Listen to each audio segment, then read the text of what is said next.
BARSA, being an organization that represents the International Airlines South Africa, decided to host the Destination Africa. The whole idea around us, because we represent international airline and domestic and regional carriers that fly into the South African market, is really to find a way in terms of which we can promote South Africa as a partnership from an airline point of view. It then allows our airline to continue to invest into the South African market.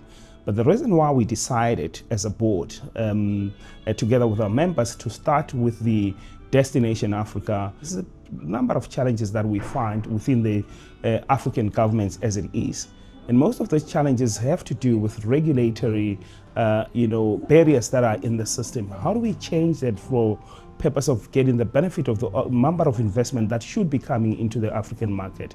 We also then realized that the connectivity issue, which we said it starts from the Yamoussoukro Decision up until now, the single African air transport market, that we still see that despite the fact that we've got a number of countries that have signed on the agreement itself, we're not seeing the implementation at the rate that it's supposed to be. And we thought it's important as an industry that we bring the relevant people who are able to make the right decisions and the kind of decisions that would enable open sky policy, which we all talk about.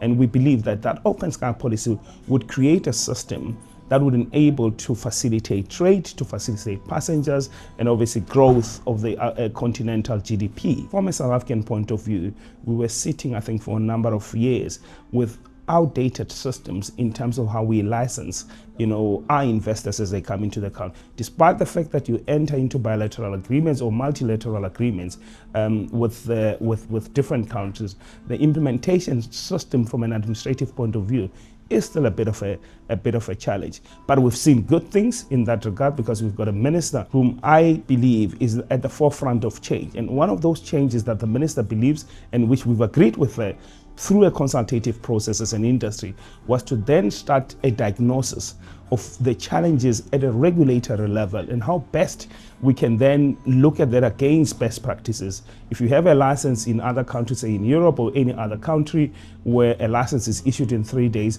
why does it take us 2 months or 3 months? Our members, when they decide to put in an aircraft into the South African market, all other continents are competing with us, and we can't continue from an African point of view thinking that by taking 2 months, 3 months, 4 months, that aircraft is available for us permanently. So, and that in itself, we find that it's impacting on investment. The idea was for us to allow the experts to come on board and identify what the challenges are in Africa and how to solve those challenges. I think we don't want to be focused purely on challenges, but we simply identify the gaps. And I'm seeing that with the program up to so far, with all the participants that are sitting with us in that regard. So I'm quite excited. I'm looking forward to the leadership conversation this afternoon.